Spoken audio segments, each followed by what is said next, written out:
సమయం దగ్గర పడుతోంది. వరి సాగు చేసే రైతులు అందుకోసం సిద్ధమవుతున్నారు. అయితే రకాల ఎంపిక పట్ల రైతులు తగిన అవగాహనతో ముందడుగు వేయాలి. ముఖ్యంగా దొడ్డుగింజ రకాలను సాగు చేయాలనుకునే రైతులు పాత రకాల స్థానంలో అనేక కొత్త రకాలు అందుబాటులోకి వచ్చాయి. అయితే వాటి గుణగణాలేంటో ఇప్పుడు చూద్దాం.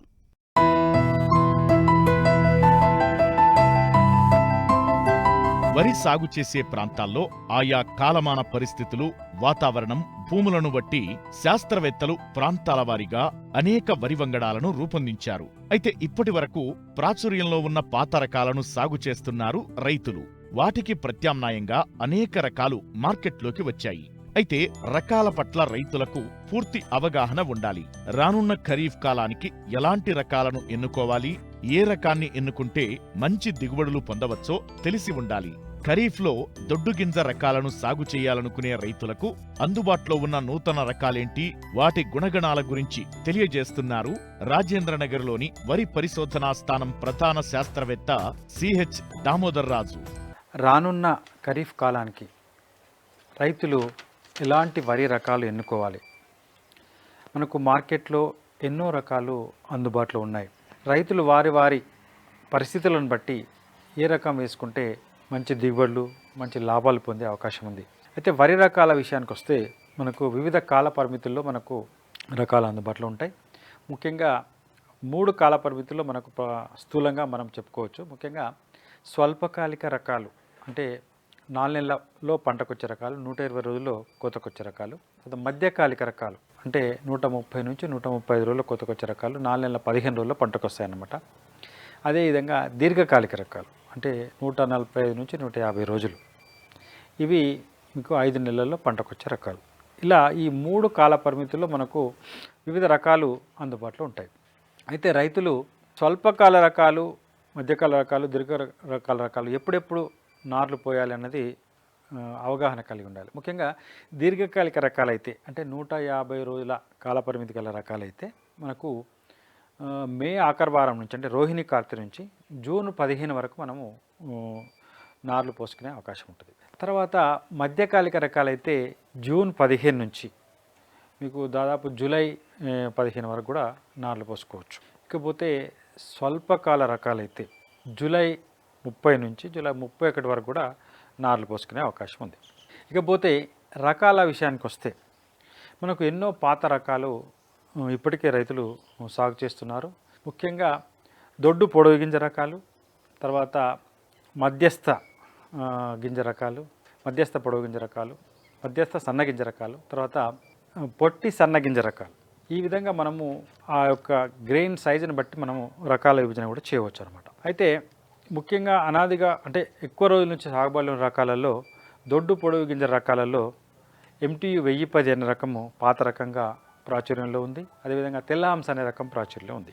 తర్వాత మధ్యస్థ సన్నగింజ రకాలలో బాగా ప్రాచుర్యంలో ఉన్న రకం BPT 5204, అదే సాంబా మసూరి అనే రకం, దాన్నే సోనా మసూరి అని కూడా అంటాం. ఇకపోతే పొట్టి సన్నగింజ రకాలు అంటే అతి సన్నంగా ఉండి పొట్టిగా ఉండే రకాలలో ముఖ్యంగా బాగా ప్రాచుర్యంలో ఉన్న రకాలు ఏంటంటే HMT సోనా, తర్వాత ఈ జై శ్రీరామ్ అనే రకం. ఇవి ఎక్కువ మనకు విస్తీర్ణంలో సాగుబడిలో ఉన్నాయి. ఇవి పాత రకాలు.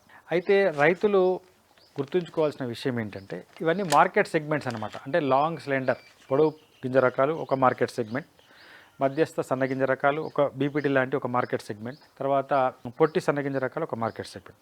దీనికి అనుగుణంగానే మనము రకాల ఎంపిక చేసుకోవాలన్నమాట. ముఖ్యంగా దొడ్డు పొడవింజ రకాలలో పాతకాలం సాగు చేసిన రకాలలో 1010, తెల్లహంస, IR64 ఇవన్నమాట. వీటికి ప్రత్యామ్నాయంగా ఏ కొత్త రకాలు అందుబాటులో ఉన్నాయి, ఇది రైతులు తెలుసుకోవాల్సిన ముఖ్యమైన విషయం అనమాట. దొడ్డు పొడవింజ రకాలకు ముఖ్యంగా MTU 1010కి ప్రత్యామ్నాయంగా వేయదగిన కొత్త రకాలు ఏంటంటే ఒకటి కూనారం పరిశోధనా స్థానం నుంచి విడుదల చేయబడిన KNM 118. ఇదే కూనారం సన్నాలు అనే పేరుతో మేము విడుదల చేయడం జరిగింది. ఇది 120 నుంచి 125 రోజుల కాలపరిమితి కలిగి మంచి దిగుబడి సామర్థ్యం అంటే IR64 కన్నా, అదేవిధంగా 1010 కన్నా దిగుబడి సామర్థ్యం కలిగి, తర్వాత ఆలస్యంగా నారు పోయడానికి అంటే 120 నుంచి 125 రోజుల కాలపరిమితి కాబట్టి ఆలస్యంగా నార్లు పోయడానికి ముందుగా కూడా నార్లు పోసుకునే అవకాశం ఉంది. ఈ రకాన్ని మీరు ఎన్నుకునే అవకాశం ఉంది. ఇది మంచి దిగుబడే కాకుండా కొంతవరకు పురుగులను, తెగులను కూడా తట్టుకుంటుంది అన్నమాట. కాబట్టి ఈ 1010 స్థానంలో IR64 స్థానంలో తెల్లహంస స్థానంలో ఈ KNM 118 అనే రకాన్ని కునారం సన్నాలు అనే రకాన్ని రానున్న ఖరీఫ్ కాలంలో ఎంచుకోవచ్చు. అదే కాకుండా జగిత్యాల పరిశోధనా స్థానం నుంచి JGL 24423 జగిత్యాల వరి 1 అనే పేరుతోని విడుదల చేయబడిన ఇంకొక రకం కూడా మీకు అందుబాటులో ఉంటుంది. ఇది దొడ్డు గింజ రకము, దొడ్డు పొడవు గింజ రకము. ఈ రకాన్ని కూడా మీరు 1010 స్థానంలో IR64 స్థానంలో ఎంచుకోవచ్చు అనమాట. ఈ రకం కూడా మంచి దిగుబడి సామర్థ్యం కలిగి ఉంది. కాకపోతే ఇది కొంచెము ఈ మెడవెరుపు తెగులు తట్టుకోదు. ఈ యొక్క జాగ్రత్త తీసుకున్నట్టయితే మీరు ఈ JGL 24423 జగిత్యాల వరి 1 అనే రకాన్ని కూడా మీరు ఎంచుకోవచ్చు. ఇకపోతే ఈ మధ్య కాలంలో మేము రాజేంద్ర నగర్ నుంచి విడుదల చేసిన ఒక కొత్త రకం అదేంటంటే RNR 29325.